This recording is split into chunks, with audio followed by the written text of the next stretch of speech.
Apple nous promettait avec l'iPhone 17 Pro de corriger tout ce qui nous agaçait sur les anciens modèles. La chauffe, l'autonomie, le zoom faiblard, et d'en faire l'iPhone le plus pro jamais conçu. Sur le papier, c'est alléchant, mais vous me connaissez, je me méfie toujours des slogans qui brillent. Alors est-ce qu'Apple a enfin tenu ses promesses, ou est-ce qu'on s'est fait encore avoir par un joli storytelling? C'est parti pour le test complet.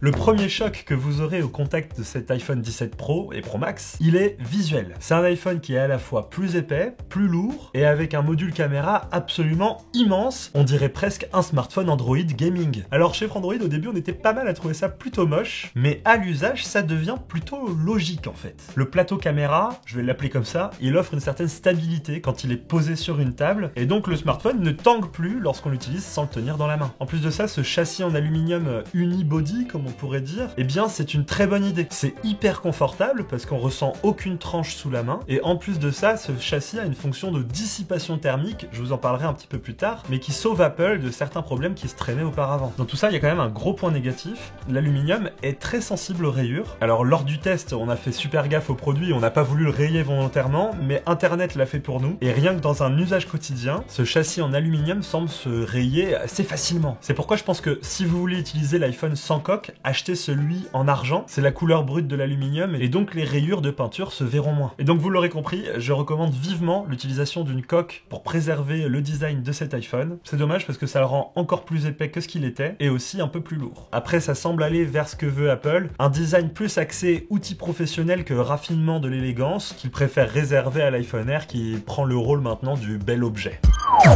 C'est la première fois qu'Apple intègre une chambre à vapeur dans son iPhone. Le résultat n'est pas miraculeux, ça chauffe toujours, mais de manière plus homogène sur le smartphone, donc c'est plus supportable. Cette meilleure gestion de la chauffe permet à l'iPhone d'avoir de meilleures performances qui tiennent dans le temps, là où les iPhone 15 et 16 allaient vite s'essouffler. Pour ce qui est de la puce l'A19 Pro, franchement, on est super content. C'est tout simplement le processeur le plus puissant du marché. Je vous montre ce graphe qu'on a réalisé à partir de plusieurs benchmarks, et même si l'écart ne permet pas de ressentir cette hausse de performance à l'usage, on peut quand même saluer le fait qu'Apple réussisse toujours à repousser les limites chaque année. Bref, côté performance, c'est vraiment un sans faute de la part d'Apple. Cet iPhone 17 Pro, c'est un délice à utiliser. Il déborde de puissance et maîtrise mieux la chauffe qu'avant.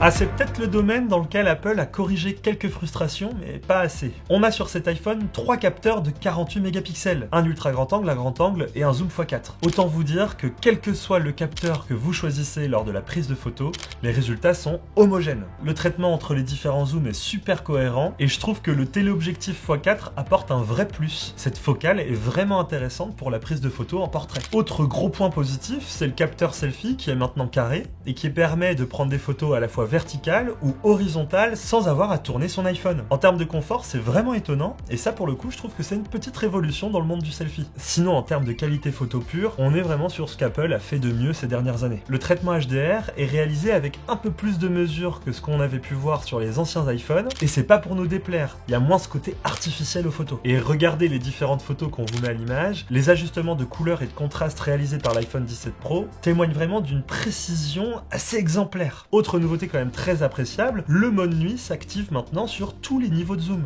ce qui permet d'avoir une super polyvalence, même en basse luminosité. Attention cependant, tout n'est pas parfait, ce mode nuit va présenter un bruit numérique qui est discret, mais un peu gênant lorsqu'on zoome sur les détails. Bruit que la concurrence réussit assez facilement à supprimer. Autre problème, c'est que les zooms intermédiaires entre les optiques physiques, ils sont pas si ouf. On a souvent des pertes de texture assez flagrantes, et le traitement IA de ces photos n'est vraiment pas le meilleur du marché. D'ailleurs, Apple dans ses publicités met en avant un zoom x8 qualité optique. En réalité, c'est juste un crop du capteur x4, et autant vous dire que le résultat des photos n'est pas à la hauteur de ce qu'on a pu voir chez la concurrence, comme Samsung avec le S25 Ultra ou Google avec le Pixel 10 Pro. Mais bon, pour les départager, je pense qu'on fera un comparatif photo. Dites-nous dans les commentaires si ça vous intéresse.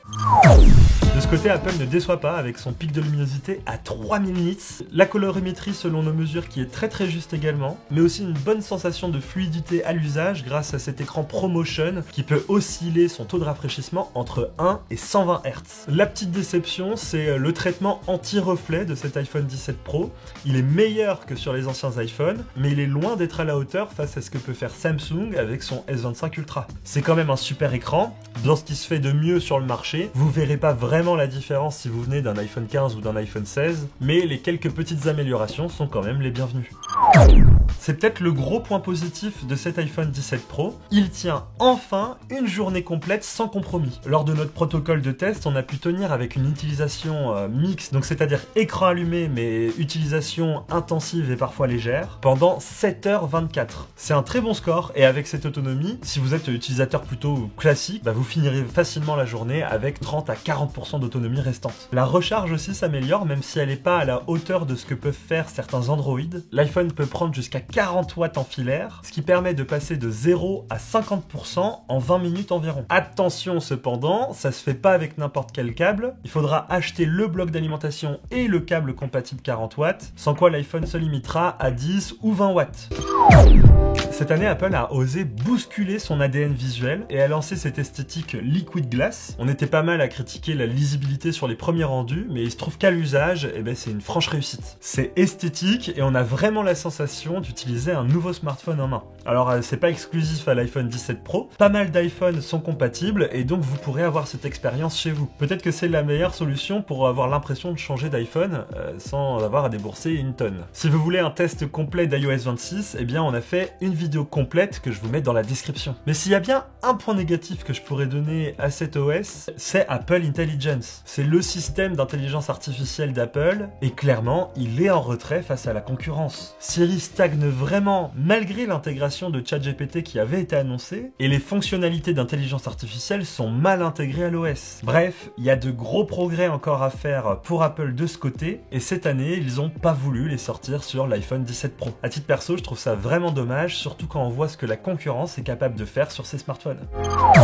Peut-être que le plus gros problème de cet iPhone est finalement son prix. Si on compare les smartphones en termes de hardware, la concurrence est bien plus agressive qu'Apple. En plus de ça, passé le design, les nouveautés de l'iPhone 17 Pro sont quand même extrêmement légères par rapport à un iPhone 16 Pro. À 1329 €, si vous n'êtes pas vraiment attaché à l'écosystème Apple, je vous conseillerais peut-être plutôt le Pixel 10 Pro à 1049 €, avec son intelligence artificielle intégrée et les capacités photo qui sont vraiment époustouflantes. Mais si vous êtes attaché à Apple et pas forcément au tout nouveau design de l'iPhone 17 Pro, peut-être que le meilleur iPhone à acheter en ce moment, c'est l'iPhone 16 Pro. On le trouve assez facilement à moins de 900 € en reconditionné et franchement, vous avez plus de 95% des capacités de l'iPhone 17 Pro dans le 16 Pro. Pour finir, si vous voulez vraiment un iPhone de la gamme 17, peut-être que l'iPhone 17 classique sera largement suffisant. Il coûte moins de 1000 € et l'écart technique entre les deux produits est assez faible finalement. La seule vraie différence à l'usage se jouera sur le zoom optique x4 manquant sur l'iPhone 17. Alors, faut-il l'acheter cet iPhone 17 Pro ? Pour conclure, c'est un très bon smartphone. Il est cohérent avec de bonnes performances, une gestion thermique intéressante, une autonomie plus que suffisante et des capacités photo, franchement, assez convaincantes. Apple positionne vraiment son produit comme un outil professionnel et donc on recommande assez facilement cet iPhone 17 Pro aux créateurs ou aux utilisateurs acharnés. Par contre, je vous déconseillerais l'upgrade si vous venez d'un iPhone 15 ou d'un iPhone 16. Passé le design, vous verrez pas grande différence. C'est pourquoi nous avons donné la note de 8 sur 10 à ce smartphone. C'est un smartphone un peu moins minimaliste et sexy qu'auparavant dans son design, mais qui tient la route, qui vous lâche pas, bref, il a tout d'un pro. Voilà, c'est la fin de cette vidéo. On a essayé de réaliser le test le plus honnête possible sur ce smartphone. N'hésitez pas à vous abonner à notre chaîne YouTube, où on sort des vidéos 3 fois par semaine pour vous tenir au courant de l'actualité tech et des différents tests produits qu'on peut réaliser, mais aussi sur nos réseaux sociaux, où on essaye de montrer tous les produits les plus impressionnants qu'on peut voir au quotidien. Allez, vive la technologie, vive les smartphones. Ciao.